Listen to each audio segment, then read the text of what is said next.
Hola, en el marco del curso Leer Buenos Aires que se iba a dictar antes de la cuarentena en Espacio Panorama, te estamos invitando a hacer un recorrido virtual por la ciudad y en este caso el barrio de Retiro, para lo cual vamos a contar con el auspicio y el acompañamiento de Nora Lange, que fue una poetisa que vivió mucho tiempo en el barrio y nos recibe con este poema.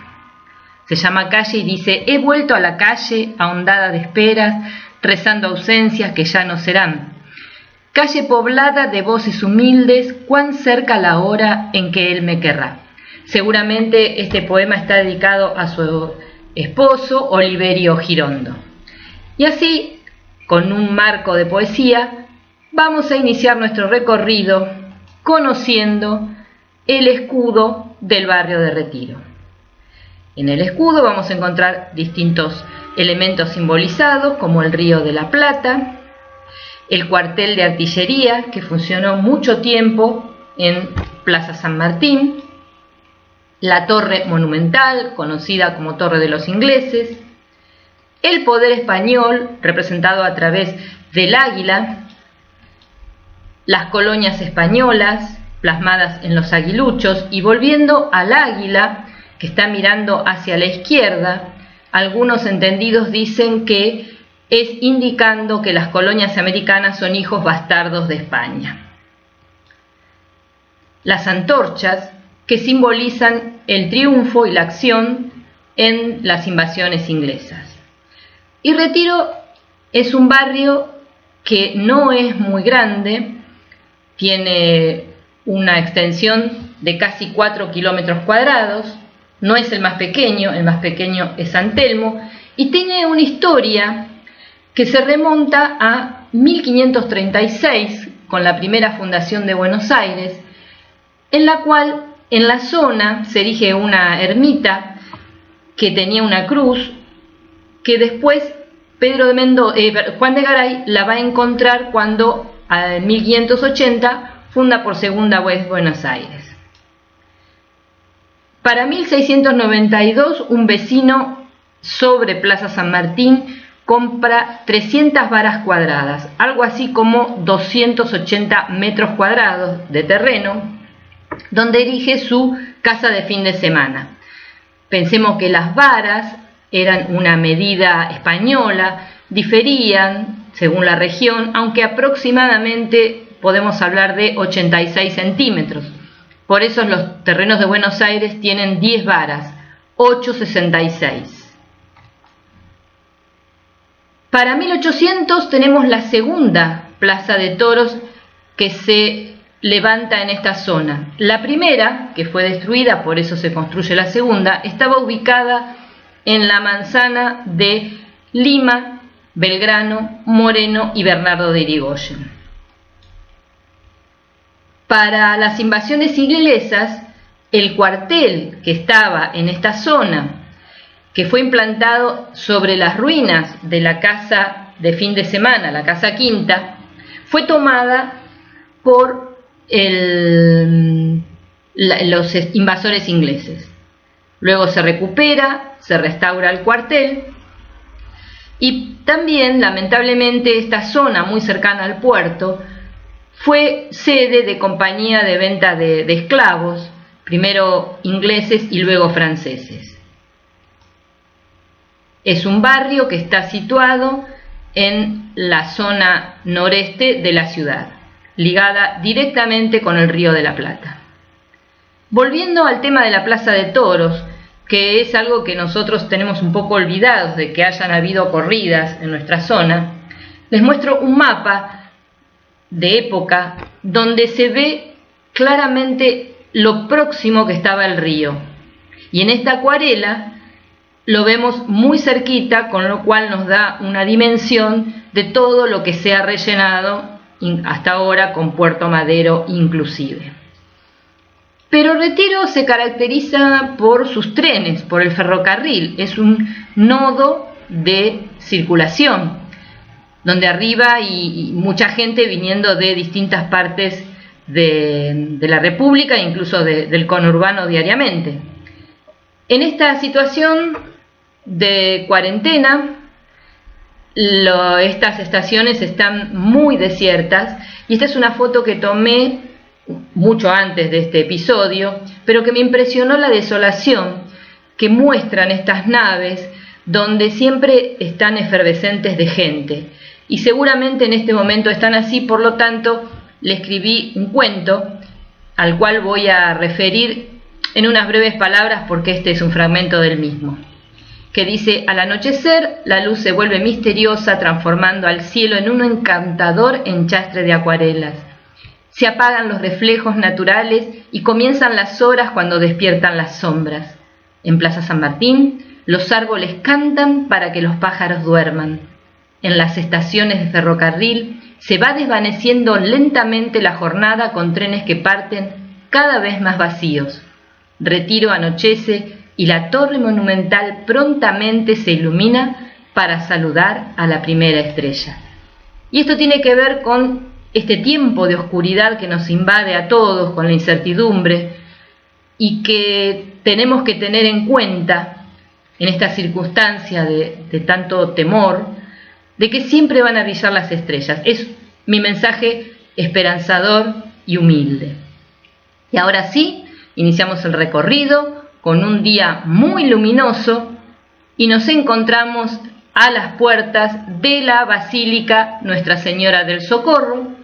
Es una de las construcciones más antiguas del barrio, de esta zona, y vamos a descubrir su estilo arquitectónico. Este estilo es neogriego. ¿Y dónde se hace presente? En el frontispicio. El frontispicio es esa imagen central de las 4 columnas y la forma triangular que las corona, que sería el frontis. Vamos a encontrar un cornisamiento que es la base de ese triángulo con varios prismas longitudinales. Un arquitrabe. El arquitrabe es la viga que se apoya en las 4 columnas. Arquitrabe en griego, pero es la viga que se apoya en esas 4 columnas. Estas columnas tienen lo que se llama un capitel clásico. El capitel es la parte superior de las columnas, de cabeza, cápita.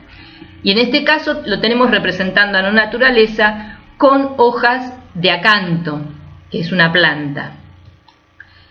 Y una cosa que se va a repetir durante nuestro recorrido va a ser la imitación del símil piedra, porque estas construcciones tienen que ver con las academias de bellas artes de Europa, donde la construcción se ejecutaba en piedra.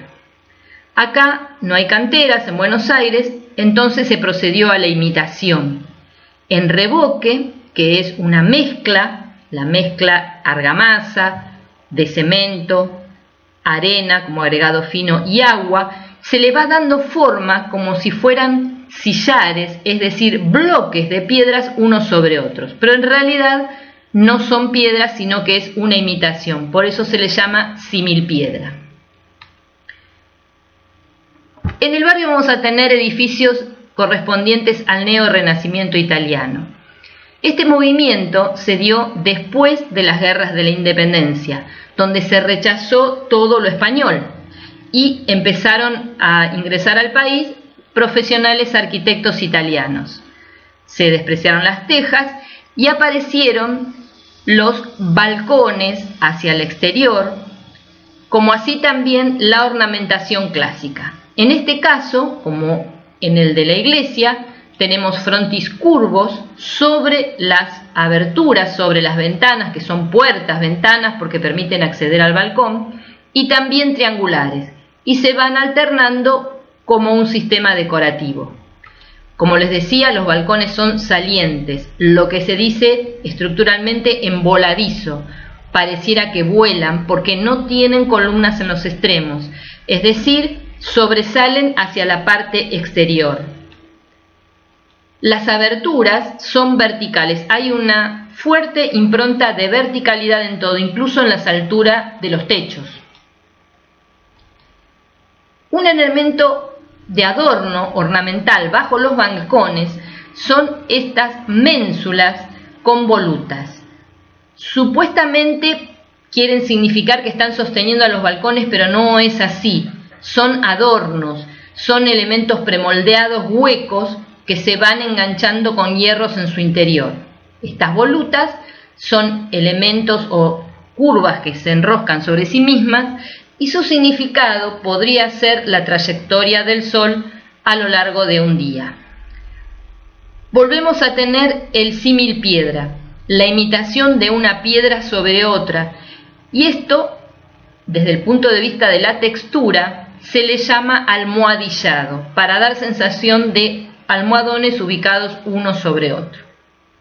Pero la zona de Retiro es un barrio de palacios, donde vamos a encontrar el Palacio Aedo, que actualmente es la sede de Parques Nacionales, el Palacio Paz, que corresponde al Círculo Militar, el Palacio Anchorena, que es la sede ceremonial de la Cancillería, el Palacio Ortiz Basualdo, la Embajada de Francia, Palacio Pereda, que es la Embajada de Brasil, el Palacio Balcarce, que es el centro de oficiales de las Fuerzas Armadas, el Palacio Álzaga Unzué, que corresponde a una suite muy especial de un hotel de 5 estrellas, y el Palacio Noel, que en la actualidad es el Museo de Arte Hispanoamericano Isaac Fernández Blanco. Todos estos palacios tienen una concepción arquitectónica que corresponde al Beaux-Arts, Bellas Artes, escuelas de Bellas Artes donde impartían sus doctrinas, sus fundamentos en las capitales de Europa. En los estilos que están en estos lugares, ya sea el Palacio Anchorena, Ortiz Basualdo, en todos en general son académicos e imitan palacios existentes. Tenemos, por ejemplo, el Palacio Ortiz Basualdo, el Paz también, que trae a colación una mezcla del Palacio de Chantilly y de una fachada sobre el Louvre, es decir, es una mezcla de estilos franceses. En el caso de el Álzaga Unzué, que fue un regalo de bodas de Félix Álzaga a su esposa Elena Peña Unzué, es un estilo inglés. El Palacio Balcarce, que fue residencia de los señores Balcarce con su esposa Rosa. Y acá vamos a hacer un corte porque va a aparecer en el año 1922 un palacio que no imita a ningún estilo, especialmente francés, que era como miraba nuestro país, sino que va a tratar de imponer un estilo nacional, con una mezcla entre lo español y lo americano. Es el caso del neocolonial. Sin embargo, van a haber palacios que van a seguir mirando a Francia y a otros lugares, como el Aedo o el Pereda, pero se van a dar contemporáneamente. Pensemos que estos palacios, de los cuales hemos señalado su estilo de fachadas que imitan palacios existentes, eran las residencias de la clase patricia, de la clase acomodada, en un marco de país agroexportador de la generación del 80. Son grandes edificaciones que requieren absolutamente de mucha demanda de mano de obra para poder mantenerse. Y vamos a visitar algunos de ellos. En este caso, el Palacio San Martín, que es la Cancillería, la sede ceremonial de la Cancillería. ¿Y qué elementos vamos a encontrar? Vamos a encontrar la crestería, que es la parte superior del edificio. Se llama crestería porque está en la cresta, como si fuera la cresta de una ola. Otros dicen que como es un diseño abigarrado, tiene que ver con la cresta de un gallo. El coronamiento, porque estos edificios parten de una planta baja que se llama basamento, los demás pisos, que generalmente son uno, desarrollo, y el último piso, altillo o ático, coronamiento, que va a tener a veces una superficie inclinada o curva, que se llama mansarda, en honor al señor Mansart, que fue el primero que puso este sistema constructivo, y está recubierto con pizarras, que son piedras naturales que se pueden separar en hojas, se diría exfoliables.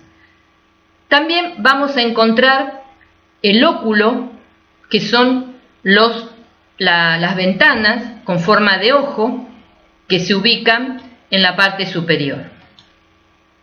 El desarrollo, como dijimos que va básicamente desde la planta baja hasta el coronamiento, lo vemos ejecutado en símil piedra con el almohadillado que veníamos mencionando.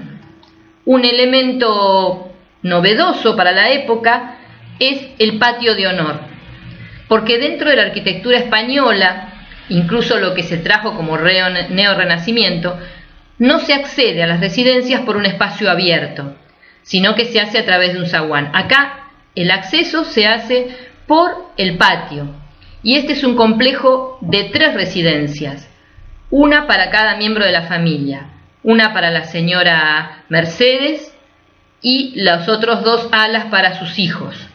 La señora Mercedes de Anchorena es la única condesa pontificia que hay en nuestro país, título otorgado por el Vaticano, porque ella cede esta propiedad al Estado del Papa, y había hecho erigir a su costo la iglesia del Santísimo Sacramento, donde descansan sus restos junto a algunos miembros de su familia. Con esta señora hay un entuerto sobre la edificación del Cábana, que en otro momento lo vamos a dirimir si es verdad que se enfrentó con Corina y Corina le puso el Cábana para que no pudiera rezar hacia la iglesia que ella había mandado construir. Pero en otros encuentros lo vamos a ir comentando. Vamos a pasar a otro palacio, que es el Palacio Paz, que es la segunda residencia más grande de Francia, fuera del territorio francés, proyectada por un arquitecto de esa nacionalidad. Tenemos como elemento el coronamiento con la mansarda. Acá la vemos en un plano inclinado, no en forma curva como lo vimos en el palacio anterior. Nuevamente se repite el almohadillado en símil piedra. Y vamos a tener que en los dinteles hay curvas, un dintel curvo, donde hay una parte central que se llama clave, porque era el último elemento que se colocaba al conformar el arco, y que en este caso está decorada. Acá pueden entrar perfectamente 175 departamentos de 3 ambientes. Piensen que la familia serían 6 personas a lo sumo, con los niños, y se necesitaban 4 ayudantes de cámara u 4 personas de la servidumbre para cada miembro. Jardines, cocineras, planchadoras, etc.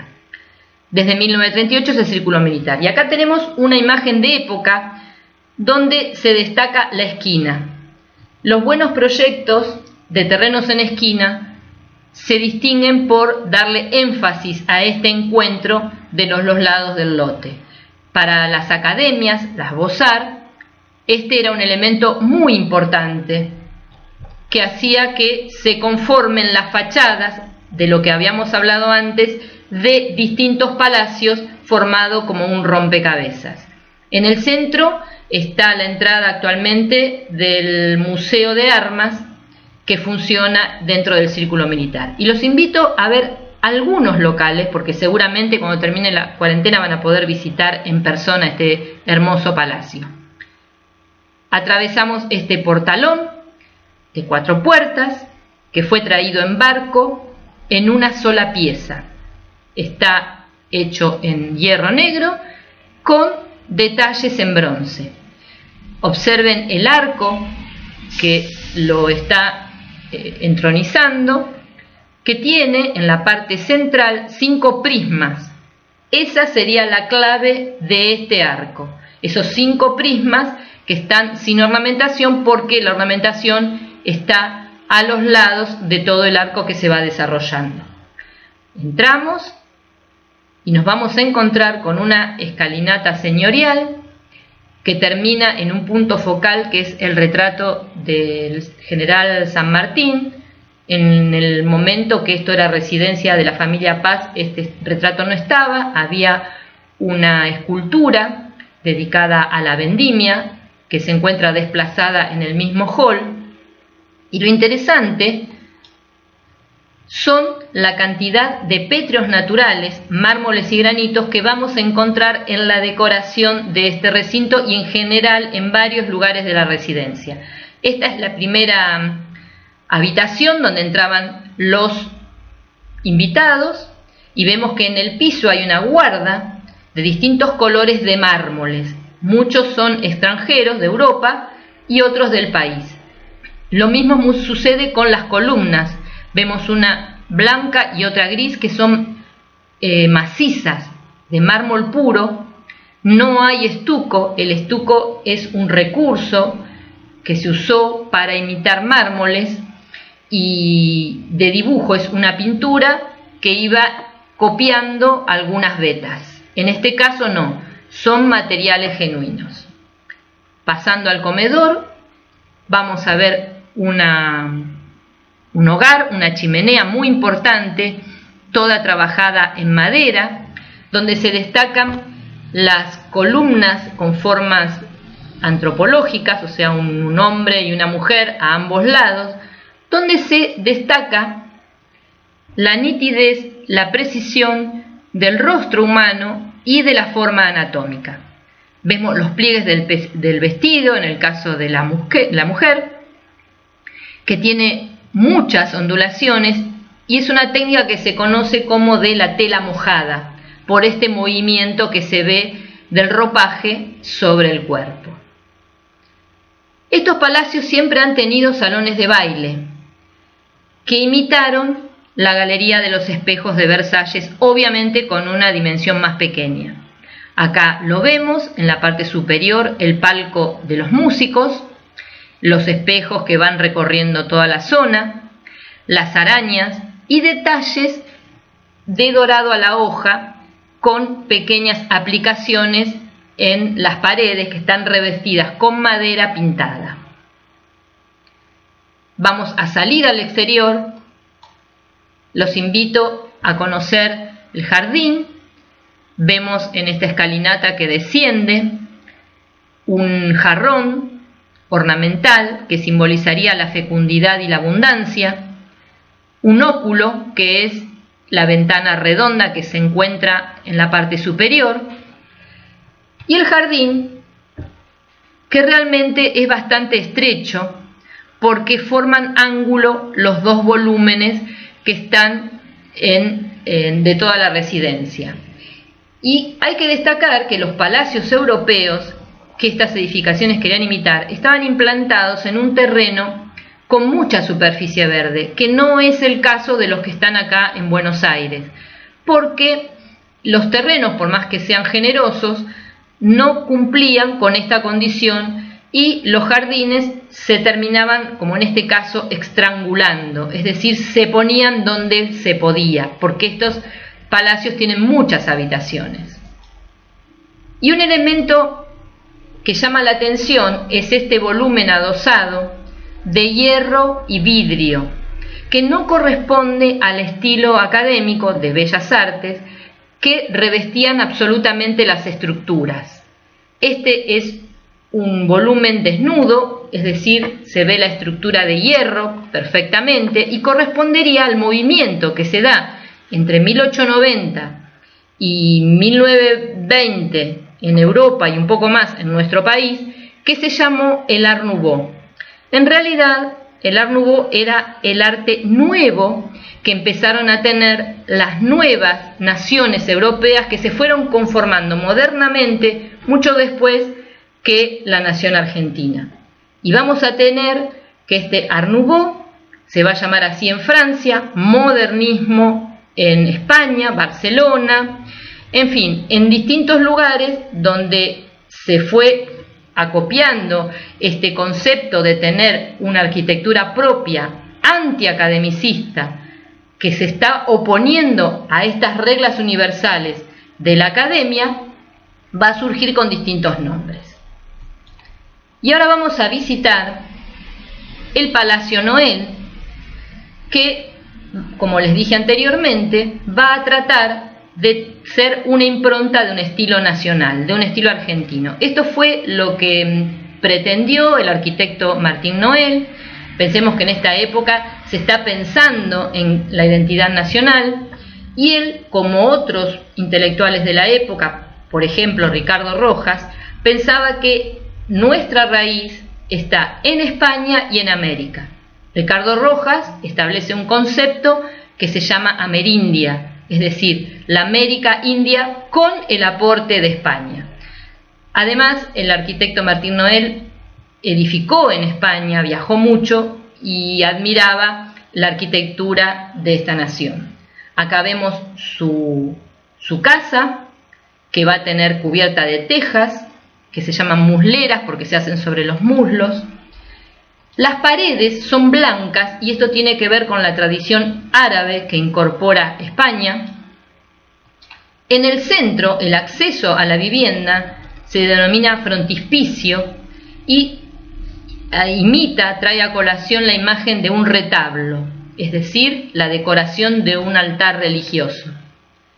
El lenguaje obviamente es hispano y les voy a invitar a entrar a este palacio, pero en un viaje en el tiempo. Este es el portalón de acceso. Vamos a tener la residencia de Carlos Noel y lo que está marcado con un círculo es el balcón limeño. Es el único edificio que hay en Buenos Aires que tiene este tipo de balcón. Es un balcón cerrado, hecho con madera. Lo que sale al exterior es la madera. Y se usaba en España, mejor dicho, en la parte de la cultura árabe, como lugar para las mujeres. Este volumen que está atravesando el primer zaguán tiene su acceso en la parte central a través de una escalinata y en la parte superior tiene la imagen de la Virgen de la Soledad. Esta Virgen, suponemos, era como la patrona de la familia. De hecho, la hija de Carlos Noel, que fue intendente de Buenos Aires, fallece muy joven y su nombre era Soledad. Acá vemos otra imagen, más detenidamente, de lo que es el balcón limeño, un jardín verde, y acá hay que destacar que este palacio tiene mucha superficie libre, mucho parque, está mejor implantado que los anteriores que estuvimos mencionando, incluso los que no vimos, que tienen jardines no tan grandes. Este es un jardín que está tratado, es como un recorrido. De hecho, detrás de los árboles hay un patio andaluz, como el que está en el Rosedal de Palermo, con esas características, no digo que sea igual. Es un lugar para ir a leer, es sumamente agradable y a veces dicen que anda el fantasma. No se sabe de quién, si es de Soledad o de algún otro espíritu.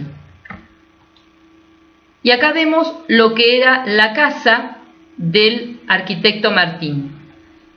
El volumen que está justo a la derecha es su residencia particular.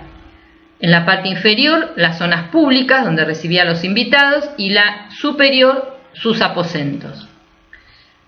Y lo que parece una capilla, que no lo es el estudio del arquitecto Martín, que tiene una espacialidad de nave religiosa y él la adoptó por esta sensación, no porque esté consagrada, no porque haya una imagen para adorar, sino que era el lugar donde a él le gustaba trabajar.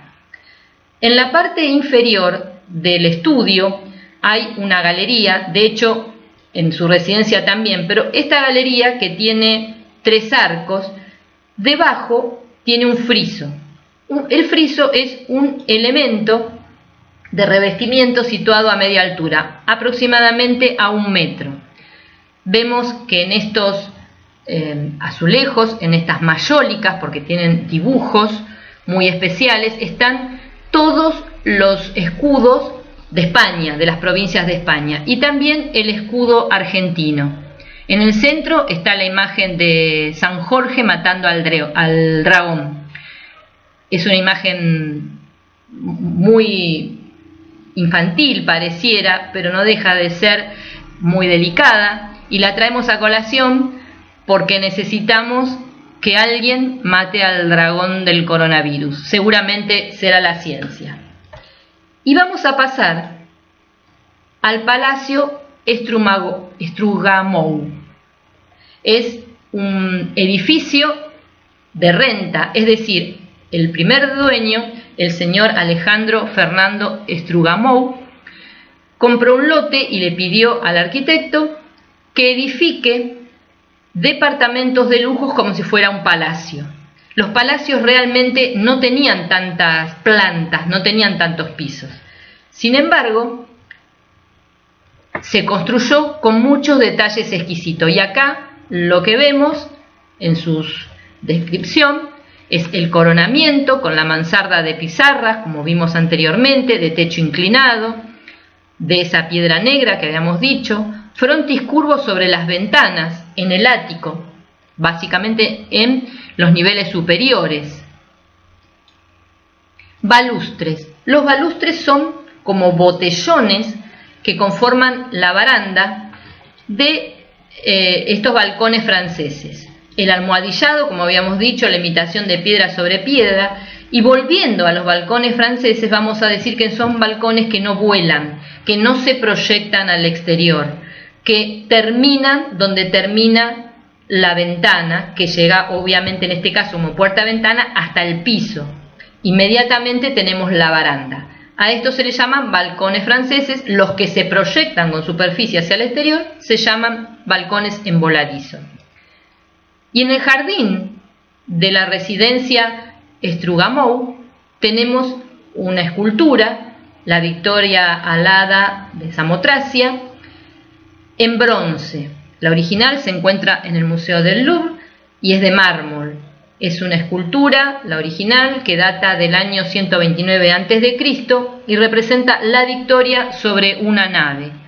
Nuevamente la traemos a colación para pensar que cuando salgamos de esta nave de locos que tenemos en este momento, esta nave terrible con la cual estamos atravesando esta tormenta, salgamos acompañados de la victoria.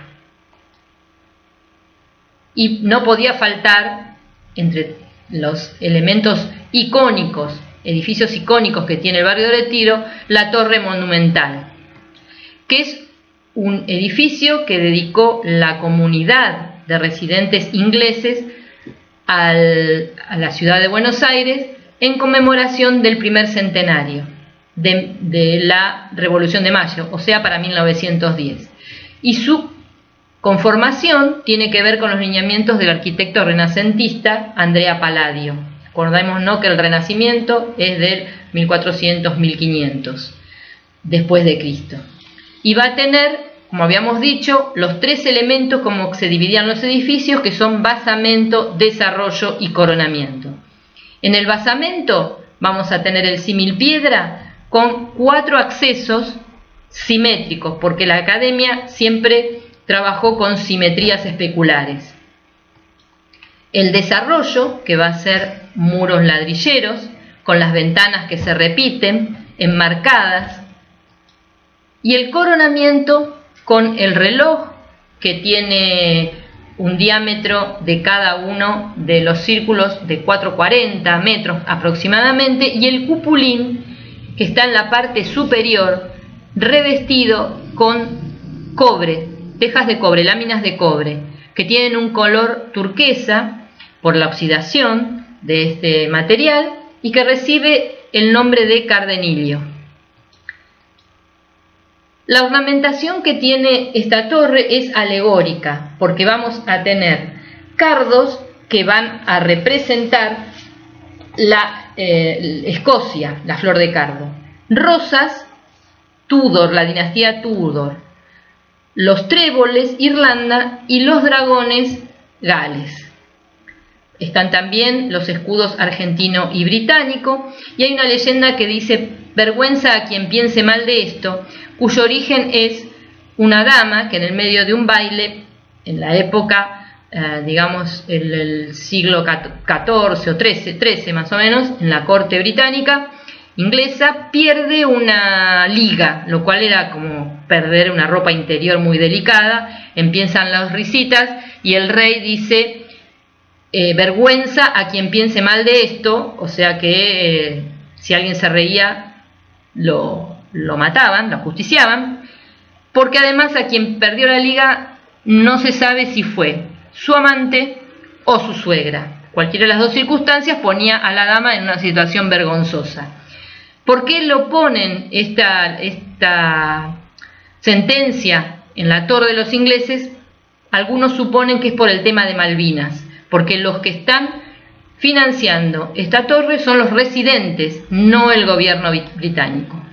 Y el estilo es New Georgian, porque es el estilo que se adoptó durante el reinado muy prolongado de los reyes Jorges que estuvieron en Inglaterra. Hay un saludo al gran pueblo argentino, los residentes acá lo dejan bien explícito, salud. Cada cuarto de hora en general tocan las campanas, la melodía del Big Ben, del Westminster, y su altura total es de 60 metros. En la actualidad, después de la cuarentena, se puede ir a visitar la torre con un ascensor que tiene en su parte interior. Otro estilo que aparece en la zona, el neoclásico francés, tiene que ver con lo que habíamos hablado, la tradición griega, la tradición latina, pero con una arquitectura en la fachada mucho más tranquila, menos exuberante. Acá vemos la clave, que era el punto central en los arcos, que está decorada. Las pilastras, que son falsas columnas adosadas, por eso se llaman pilastras, como pilares pegados, con una resolución geométrica. Sí, la herrería artística aparece en estos balcones franceses, no tienen proyección, y esta herrería está bastante trabajada en forma simétrica, con volutas, con curvas. Y vamos a ver que el almohadillado solo se encuentra en la parte inferior, es decir, en el basamento. Observen la diferencia entre la clave decorada del primer piso y la clave del arco de planta baja, donde es muy sencilla. También en la zona vamos a encontrar el Art Deco, que es, andando el tiempo, el estilo que empezó a despojar a todas las fachadas de ornamentaciones a la vista. Este estilo es el entreguerras. En Europa aparece de 1920 a 1940, en nuestro país se extiende desde 1920 a 1950 y trabaja con planos y mucho con la geometría, planos facetados que representan un plano sobre otro. Tiene la ornamentación geométrica, absolutamente de todo. Y acá aparece el racionalismo. Para 1930 ya se empiezan a pensar en cómo vivir mejor. Se empieza a pensar el hábitat humano no tanto para aparentar, sino para vivenciar. Pensemos que los palacios tenían grandes habitaciones para recibir amigos, pero en general la familia vivía dentro del mismo palacio en pequeños departamentos, porque en estos grandes salones se perdía la escala humana. El racionalismo va a ser un movimiento que va a pensar cómo el ser humano puede vivir más confortablemente. Se empieza a establecer la idea de bienestar. En 1929 llega Le Corbusier a Buenos Aires y empiezan a germinar las ideas de un hábitat más racional, más razonable. Hay volúmenes puros, como les decía, ausencia de ornamentación. En el caso del Cábana, las ventanas ya empiezan a tener una forma más cuadrada, no vertical, como habíamos visto antes. Y esta imagen de barco, de proa, de hecho los balcones que están en la esquina, se les dice la proa, los departamentos de la proa, tienen esta forma debido a la aplicación de restricciones al dominio que aplicaba la municipalidad sobre las alturas de los edificios en base al ancho de la calle. Se podía empezar a extender esta altura, pero en detrimento de mermar las superficies. Es muy interesante el terreno, la forma que tiene, porque es el lugar donde se juntan dos calles paralelas. En la proa se juntan San Martín y Florida. Es un rascacielos, lectura de la época, porque se pensaba en cómo aprovechar y optimizar el terreno. Y la mejor manera de optimizar el suelo para dar mayor cantidad de viviendas a mucha gente es justamente apilar los departamentos. 110 metros de altura, y fue la primera estructura de hormigón armado, un material novedoso. Pensemos que se hacían con hierro las estructuras, con ladrillo, y acá aparece un elemento que es el hormigón, que se cuela el molde como una torta, y cuando se seca se retira estos encofrados de madera y queda la estructura separada de los muros. Yo puedo tirar los muros, pero mientras no toque la estructura puedo hacer todas las modificaciones que quiera. En el 36 también se edifica el obelisco con esta técnica. Muy rápidamente se hace la construcción, y su dueña, la señora Corina Cábana, se alojó en el piso 14, donde tenía terraza jardín. Hay varios pisos con terrazas propias donde se sembraba césped, porque la idea era volver a la naturaleza y devolver en parte al suelo su superficie absorbente. Mitad de los 700 metros cuadrados aproximadamente eran cubiertos y el resto era descubierto, todo de terraza jardín. Ya el racionalismo impuesto, no tanto porque el Cábana tiene algunas decoraciones interiores en Art Deco, sino ya como racionalismo, aparece en este magnífico edificio del arquitecto Kalnay, que tenemos ningún tipo de ornamentación, y aparece uno de los puntos de la arquitectura moderna que establece Le Corbusier. Él establece 5 puntos. Uno de ellos es la ventana horizontal, también lo fue la terraza jardín, donde define la arquitectura Le Corbusier como la iluminación de los pisos. Y él decía que esta verticalidad que imperaba antes de las ventanas no propiciaba la entrada de la luz. Y entonces empiezan a aparecer estas ventanas continuas en sentido horizontal. Los balcones ya dejan de tener herrería artística, se empiezan a asemejar a barandas de cubiertas de barcos. En esta época se admiraba mucho el progreso, se admiraba la velocidad del ferrocarril, de los automóviles, de los transatlánticos, de los aviones. Empezaba a acelerarse la vida moderna, y entonces este asomarse a la vida era a través de estos barandales, como si uno estuviera en un barco. El basamento, acordamos que el basamento es lo que adhiere al suelo, está revestido con granito. Entonces no hay ornamentación, pero sí hay un predominio de la aplicación de texturas nobles. No hay ninguna imagen antropológica, no hay ninguna imagen de flores, no hay ninguna imagen de animales. Sí hay la textura y la vista que nos puede dar cada uno de los granos de esta roca que es el granito. Y dentro de la arquitectura moderna vamos a encontrar este edificio muy singular, muy novedoso, porque no está pensado para familias, sino para artistas que tener dentro del hogar su propio atelier. Estos son los atelieres de Paraguay y Supacha, que tienen su terraza jardín, un espacio comunitario. Los parasoles de la esquina son de chapa, pero si les da el sol calentarían mucho, entonces se le puso un revestimiento aislante por dentro, que para la época es el corcho, no había poliestireno expandido, no había telgopor. Y también aparecen muros, algo absolutamente nuevo, de ladrillos de vidrio. Se incrustan en estos muros de ladrillos de vidrio, ventanas horizontales, para que entre permanentemente la luz. Una de los elementos y las críticas que ha tenido este tipo de arquitectura, pensemos en la casa Curuchet, que está en La Plata, es la única casa que proyectó el arquitecto Le Corbusier en Argentina, en estas latitudes, en algún momento lo vamos a mencionar y traer a colación, es la forma en que no se podía manejar la luz. No había elementos, dispositivos de oscurecimiento de vano. La persiana, obviamente el blackout no existía, y esto originaba que la gente no pudiera dormir una siesta porque le daba la luz desde todos lados.